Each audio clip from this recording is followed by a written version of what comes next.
Well, Justice Ginsburg represented the best of the American tradition, the best of a devotion to the American experiment, to the notion that the story of the country should be the realization and the expansion of the implications of the promise of the Declaration of Independence. She believed in the journey toward a more perfect union, and that does not have to be a partisan or ideological or red or blue or liberal or conservative point.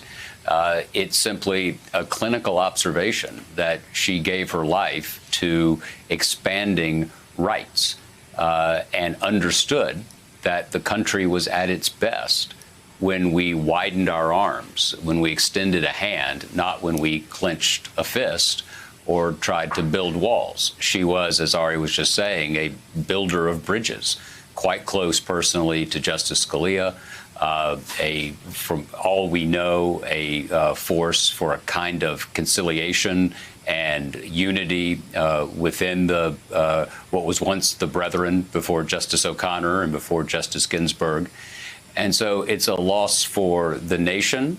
It's a loss for those of us who believe that fundamentally, if enough of us devote ourselves and our hearts and minds to that experiment, that American history can be redemptive, that there can be a journey from darkness to light.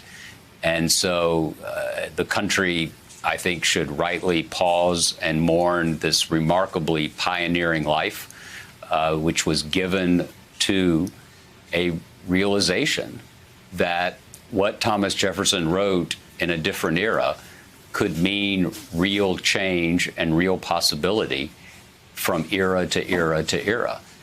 And it sets up, again, as Ari was saying, a remarkably contentious few weeks here as we await the incumbent president's response. And it's not too much to say, and I feel a little uncomfortable talking about this, but apparently Justice Ginsburg is reported, I think by NPR, to have put out a statement, or a posthumous statement for the public, that she hoped that a new president would be installed before she was replaced. We cannot, in our American moment today, really overestimate the power of the Supreme Court as an organizing principle and galvanizing issue for both sides of the American ideological spectrum.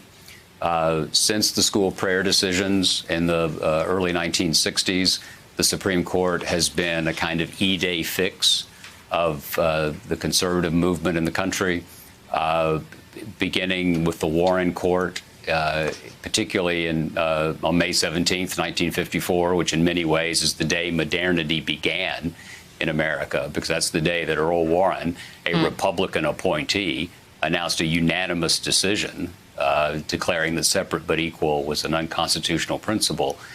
Liberals have understood that the law could be used as a liberating force. Hey there, I'm Chris Hayes from MSNBC. Thanks for watching MSNBC on YouTube. If you want to keep up to date with the videos we're putting out, you can click subscribe just below me, or click over on this list to see lots of other great videos.